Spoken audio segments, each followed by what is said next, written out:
Hey everybody, Monday. What happened in Cincinnati is a hate crime.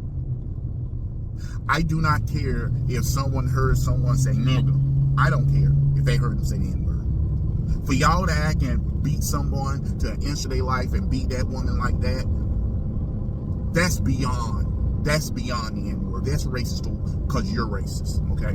Let me say this. For all those black people say, well, we heard the N-word. I bet you when you hear Puerto Ricans say it, you don't act that way. Puerto Ricans like Fat Joe, Big Pun, all them said the N-word, didn't say a word about it. Bet you don't say that way when you hear other Hispanics say that. Bet you don't say that when you hear Africans say that. But it's always you target white people. When they said the N-word, I bet you don't get mad when you hear other blacks call each other the N-word. It's just when you hear white people. And you started that recently ever since the courts. And I'm talking about the federal government started backing your butts up. Because at one time, if you hit someone for calling you the N-word, oh, they showed up to your house ready to shoot and fight. And then the federal government started, no. So then the federal government started arresting them. So let's tell the truth. All y'all act big and bad.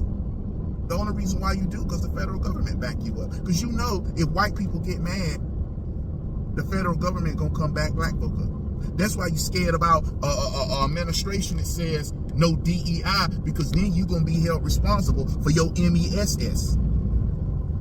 So many black activists are mad that DEI is gone because that means you're gonna be held accountable for your MESS. What we saw in that press conference from that Cincinnati mayor, notice they didn't contact the victim. They didn't contact the victim. About the victims here, I know everyone knows who Polly is by now. She said there are 5 other victims. Has anyone here had a conversation with the victims, reached out, and how are they doing? So I personally have not spoken with the victims. Their first interaction was with a beat officer the night of the incident, and they have had continual conversations with my investigators as representatives of CPD. Any other questions? I have not. I mean, look, again, this was a fight. It was a horrific fight. But as Councilmember and others have said, we have significant other public safety challenges. We have children who are far too often the victims of gun violence. We have oftentimes far too often the perpetrators of gun violence being children. We have violent crime like every other major city across the nation that requires our attention and our bandwidth.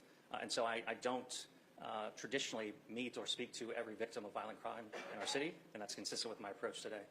But you had someone on the stage, that false black prophet, that false black preacher, who contacted the perpetrators of that violent hate crime. How you gonna not contact the people who was beating, especially that woman? That's what happens when white people go DEI. You hurt your own people.